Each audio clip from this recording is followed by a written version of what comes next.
Hallelujah. सारिਆਂ ਨੂੰ ਜੈ ਮਸੀਹ ਦੀ। परमेश्वर आप सब ਨੂੰ बरकत दे। परमेश्वर की ਵੱਡੀ ਕਿਰਪਾ ਦੇ ਕਾਰਨ ਅਸੀਂ ਇੱਕ ਵਾਰ ਫਿਰ ਤੁਹਾਡੇ ਨਾਲ रूबरू ਹੋਏ ਹਾਂ ਤਾਂ ਜੋ परमेश्वर ਦੇ ਸੰਦੇਸ਼ ਨੂੰ ਅੱਗੇ ਵਧਾ ਸਕੀਏ। ਸਾਡਾ ਵਿਸ਼ਾ ਹੈ परमेश्वर ਦੇ ਬਾਰੇ। ਅੱਜ ਅਸੀਂ ਪਹੁੰਚ ਚੁੱਕੇ ਹਾਂ ਵਫਾਦਾਰ परमेश्वर। ਅਸੀਂ ਵਫਾਦਾਰ परमेश्वर ਦੇ ਬਾਰੇ ਅੱਜ ਅਸੀਂ ਦੇਖਣਾ ਹੈ। ਸੋ ਜਿਸ ਤਰ੍ਹਾਂ ਤੁਸੀਂ ਸਕਰੀਨ ਤੇ ਪੜ੍ਹਦੇ ਹੋ, ਪਵਿੱਤਰ ਬਾਈਬਲ ਸਾਨੂੰ परमेश्वर ਦੇ ਵਫਾਦਾਰ ਸੁਭਾਅ ਬਾਰੇ ਦੱਸਦੀ ਹੈ। ਵਫਾਦਾਰ ਭਾਵ विश्वास से योग्य। अपनी हर गल विच अर्थात वचन विच परमेश्वर हमेशा वफादार रहिंदा है। असी परमेश्वर नूं भौतिक रूप विच नहीं देखते, इसलिए सानूं उसदे वचन ते विश्वास करन द्वारा उसदे वफादार होने का पता चलता है। प्रियो, बाइबल जो परमेश्वर का वचन है, जब इसनूं असीं पढ़ते सुनते हैं, इस पर विश्वास करते हैं, इसदे विचों ही सानूं पता लगता है कि परमेश्वर जो है वफादार परमेश्वर है। सो वचन के द्वारा ਅਸੀਂ ਇਹਨੂੰ जान पाने कि परमेश्वर किदां ਅਤੇ किस तरीके का वफादार परमेश्वर है। सो आओ इसमें ਅਸੀਂ ਅੱਗੇ ਵਧਾਵਾਂਗੇ और ਅਸੀਂ पढ़ांगे। ਜ਼ਬੂਰਾਂ ਦੀ किताब ਅਸੀਂ 86 ਉਹਦੀ 15 आयत ਵਿੱਚ इस प्रकार लिखा है, पर तू हे प्रभु दयालु ਅਤੇ कृपालु परमेश्वर है, तू गुस्से ਵਿੱਚ ਧੀਰਜ ਅਤੇ दया ਤੇ वफादारी ਨਾਲ भरपूर है। सो प्रियो, राजा दाऊद भी अपने लेख दे विच आखदा है कि जिहड़ा परमेश्वर है वफादारी दे नाल भरपूर है। ये परमेश्वर जिहड़ा वफादार है, ये वफादारी दे नाल भरिया होया है। इहदी वफादारी थोड़ी नहीं हैगी, बहुती नहीं हैगी, बल्कि पूरी तरह भरपूर है, पूरी तरह भरिया होया परमेश्वर है। सो अगे जबूर 99 दी 1 आयत विच भी असीं इस नूं पढ़ सकदे हां ते की लिखिया है। दाऊद आखदा, यहोवा दीआं मेहरबानियां दे गीत मैं सदा गावांगा, मैं तेरी वफादारी सारी पीढ़ियों को अपने मुंह समझावांगा। सो दाऊद आखदा है कि परमेश्वर की जिहड़ी वफादारी नूं मैं अपने मुंहों समझावांगा। ऐसे उहदे वफादारी के गीत गाने, वफादारी के वचन उहदे सुनाने, वफादारी के किस्से लोगों को सुनाने कि परमेश्वर कितना हुण तक साडे नाल वफादार है। पर आज तक मैंने संभाल कर रखा है, परमेश्वर की वफादारी है। मेरी तमाम गलतियों के बावजूद भी परमेश्वर ने मैंने संभालिया है। ये परमेश्वर की वफादारी है कि परमेश्वर वफादार है, वो कभी भी अपने वचन के उल्ट काम नहीं करता है। सो अगे असीं देखते हैं बिरलाप गीत उहदा 3 अध्याय उहदी 23 आयत विच लिखा है कि परमेश्वर जिहड़ा वफादारी उहदी किदां दी आ, वड्डी आ। यानी परमेश्वर की जिहड़ी वफादारी छोटी नहीं हैगी, थोड़ी नहीं हैगी, ज़्यादा नहीं हैगी, बल्कि बहुत वड्डी वफादारी है परमेश्वर की। व्यवस्था 7:9 दे विच लिखा है, परमेश्वर अपनी गल दा पक्का नेम की पालना करने वाला परमेश्वर है। यानी कि परमेश्वर, मूसा आखदा है कि जिहड़ा परमेश्वर है अपनी गल का पक्का परमेश्वर है। यानी वो जिहड़ा वचन उन्हें बोल दिता उस गल के लिए पक्का है, वो बदलेगा नहीं। अति नेम यानी अपनी वाचा की पालना करने वाला परमेश्वर है। यानी परमेश्वर हर पाखों हर पासों ऐसी परमेश्वर आ सकते हैं कि परमेश्वर जिहड़ा की है वफादार परमेश्वर, यानी विश्वास ही योग्य है। वो कभी भी प्रियो विश्वासघात नहीं करता। दुनिया और दुनिया के इंसान तुसी और मैं एक दूजे नाल विश्वासघात कर सकते हैं, परंतु जिहड़ा परमेश्वर है कभी भी विश्वासघात नहीं करता है, वो वफादार परमेश्वर है। आओ हुण कुछ गल्लां असीं होर पढ़ांगे। पहला कुरिन्थियां 8 अध्याय अते जद असीं ओहदी एक अध्याय सॉरी पहला कुरिन्थियां 1 अध्याय ओहदी 8 ते 9 आयत असीं पढ़दे हां। ਉਹ ਤੁਹਾਨੂੰ ਅੰਤ ਤੱਕ ਕਾਇਮ ਵੀ ਰੱਖੇਗਾ। ਭਾਈ ਤੁਸੀਂ ਸਾਡੇ ਪ੍ਰਭੂ ਯਿਸੂ ਮਸੀਹ ਦੇ ਦਿਨ ਨਿਰਦੋਸ਼ ਹੋਵੋ। ਪਰਮੇਸ਼ਰ ਵਫਾਦਾਰ ਹੈ, ਜਿਹਦੇ ਰਾਹੀਂ ਤੁਸੀਂ ਉਹਦੇ ਪੁੱਤਰ ਯਿਸੂ ਮਸੀਹ ਸਾਡੇ ਪ੍ਰਭੂ ਦੀ ਸੰਗਤੀ ਲਈ ਸੱਦੇ ਗਏ ਸਾਂ। ਹਾਲੇਲੂਇਆ। परमेश्वर ने ਤੁਹਾਨੂੰ और मैनू अपनी संगति लिए बुलाया है, इसलिए लिखा है अंत तक कायम रखने वाला परमेश्वर, यानी वफादार है। वो उस वाचा नूं ਜਿਹੜੀ ਉਹਨੇ ਮਸੀਹ ਦੇ ਵਿੱਚ ਤੁਹਾਡੇ ਔਰ ਮੇਰੇ ਨਾਲ ਕੀਤੀ ਹੈ, ਯਿਸੂ ਮਸੀਹ ਦੇ ਵਿੱਚ ਤੁਹਾਡੇ ਔਰ ਮੇਰੇ ਨਾਲ ਕੀਤੀ ਹੈ, ਉਸ ਵਾਚਾ ਨੂੰ ਨਿਭਾਉਣ ਦੇ ਲਈ ਉਹ ਇੰਨਾ ਵਫਾਦਾਰ ਹੈ ਕਿ ਉਹ ਅੰਤ ਤੱਕ ਉਸ ਗੱਲ ਦੇ ਪ੍ਰਤੀ ਵਫਾਦਾਰ ਰਹਿੰਦਾ ਹੈ। ਨੰਬਰ 2 ਥਸਲੁਨੀਕੀਆਂ ਦੀ ਪੱਤਰੀ ਜਦੋਂ ਅਸੀਂ ਪੜ੍ਹਦੇ ਹਾਂ ਉਹਦਾ 5 ਅਧਿਆਏ ਉਹਦੀ 23 ਅਤੇ 24 ਆਇਤ ਅਸੀਂ ਦੇਖਦੇ ਹਾਂ ਕੀ ਲਿਖਿਆ ਹੈ।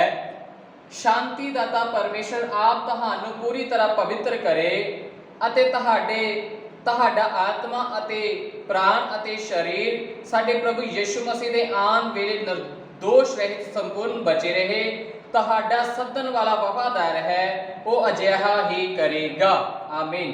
ਸੋ ਪਰਮੇਸ਼ਰ ਜਿਹੜਾ ਹੈ ਉਹ ਪੂਰੀ ਤਰ੍ਹਾਂ ਪਵਿੱਤਰ ਕਰਨ ਵਿੱਚ ਵਫਾਦਾਰ ਹੈ। ਇੱਥੇ ਕੀ ਲਿਖਿਆ ਹੈ, ਜਦ ਤੁਸੀਂ ਔਰ ਮੈਂ ਨਿਆਂ ਸਿੰਘਾਸਨ ਤੇ ਪਹੁੰਚਣਾ ਹੈ, ਸਭ ਦਾ ਨਿਆਂ ਹੋਣਾ ਹੈ, ਤਦ ਤੱਕ ਜਿਹੜਾ ਪਰਮੇਸ਼ਰ ਤੁਹਾਡੀ ਆਤਮਾ, ਪ੍ਰਾਣ ਅਤੇ ਸਰੀਰ ਨੂੰ ਦੋਸ਼ ਤੋਂ ਰਹਿਤ ਯਾਨੀ ਪਵਿੱਤਰ ਰੱਖਣ ਵਿੱਚ ਵਫਾਦਾਰ ਹੈ।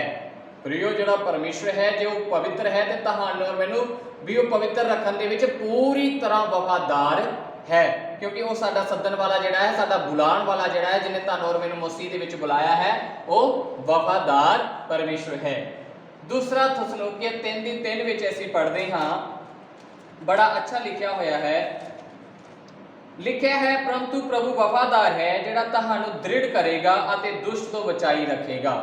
ਸੋ ਦ੍ਰਿੜ ਕਰਨ ਵਾਲਾ ਪਰਮੇਸ਼ਰ ਯਾਨੀ ਮਜ਼ਬੂਤ ਸਥਿਰ ਕਰਨ ਵਾਲਾ, ਇੱਕ ਥਾਂ ਤੇ ਉਹਨੇ ਤੁਹਾਨੂੰ ਖੜਾ ਕੀਤਾ ਹੈ, ਅਤੇ ਦੁਸ਼ਟ ਤੋਂ ਬਚਾਉਣ ਵਾਲਾ ਯਾਨੀ ਵੈਰੀ ਸ਼ੈਤਾਨ ਦੀਆਂ ਸਾਰੀਆਂ ਜੁਗਤੀਆਂ ਤੇ ਪਲੈਨਿੰਗਾਂ ਤੋਂ ਬਚਾਉਣ ਵਾਲਾ ਪਰਮੇਸ਼ਰ ਹੈ ਸਾਡਾ। ਇਸ ਲਈ ਪਰਮੇਸ਼ਰ ਜਿਹੜਾ ਵਫਾਦਾਰ ਹੈ ਉਹ ਤੁਹਾਨੂੰ ਦ੍ਰਿੜ ਵੀ ਕਰੇਗਾ ਅਤੇ ਦੁਸ਼ਟ ਵੈਰੀ ਸ਼ੈਤਾਨ ਤੋਂ ਬਚਾ ਕੇ ਵੀ ਰੱਖੇਗਾ। ਪਰਮੇਸ਼ਰ ਇਸ ਗੱਲ ਦੇ ਵਿੱਚ ਕੀ ਆ, ਵਫਾਦਾਰ ਹੈ। ਇਬਰਾਨੀਆਂ 10:23 ਦੇ ਵਿੱਚ ਅਸੀਂ ਪੜਾਂਗੇ, ਉਹਦੇ ਵਿੱਚ ਪਰਮੇਸ਼ਰ ਦੇ ਬਾਰੇ ਅਸੀਂ ਦੇਖਾਂਗੇ, ਉਹਦੀ ਵਫਾਦਾਰੀ ਦਾ ਕਿੱਸਾ ਕੀ ਲਿਖਿਆ ਹੋ ਗਿਆ ਹੈ। ਹਾਲੇਲੂਇਆ। ਆਓ ਆਸ ਦੇ ਸੱਚੇ ਇਕਰਾਰ ਨੂੰ ਤਕੜਾਈ ਨਾਲ ਫੜੀ ਰੱਖੀਏ, ਕਿਉਂਕਿ ਜਿਹਨੇ ਵਾਅਦਾ ਕੀਤਾ ਹੈ ਉਹ ਵਫਾਦਾਰ ਹੈ। ਵਾਅਦਾ ਕਰਨ ਵਾਲਾ ਪਰਮੇਸ਼ਰ ਸਾਡਾ ਕੀ ਆ, ਵਫਾਦਾਰ ਪਰਮੇਸ਼ਰ ਹੈ। ਜਿਹਨੇ ਤੁਸੀਂ ਔਰ ਮੈਂ ਇੱਕ ਸੱਚਾ ਇਕਰਾਰ ਕੀਤਾ ਸੀ, ਜਦ ਤੁਸੀਂ ਔਰ ਮੈਂ ਸੱਚੇ ਹਿਰਦੇ ਤੋਂ ਪਾਪਾਂ ਤੋਂ ਮਨ ਫਿਰਾ ਕੇ ਯਿਸੂ ਮਸੀਹ ਨੂੰ ਆਪਣਾ ਮੁਕਤੀਦਾਤਾ ਸਵੀਕਾਰ ਕੀਤਾ ਸੀ, ਤੇ ਉਹ ਕਹਿੰਦਾ ਉਸੇ ਆਸ ਨੂੰ ਜੋ ਮਸੀਹ ਨੇ ਤੁਹਾਨੂੰ ਦਿੱਤੀ ਆ, ਆਉਣ ਦੀ ਆਸ ਦਿੱਤੀ ਆ, ਉਸੇ ਆਸ ਨੂੰ ਬੜੀ ਮਜ਼ਬੂਤੀ ਨਾਲ ਫੜ ਕੇ ਰੱਖਣਾ ਹੈ, ਕਿਉਂ ਜੋ ਵਾਅਦਾ ਜਿਹਨੇ ਕੀਤਾ ਉਹ ਵਫਾਦਾਰ ਹੈ।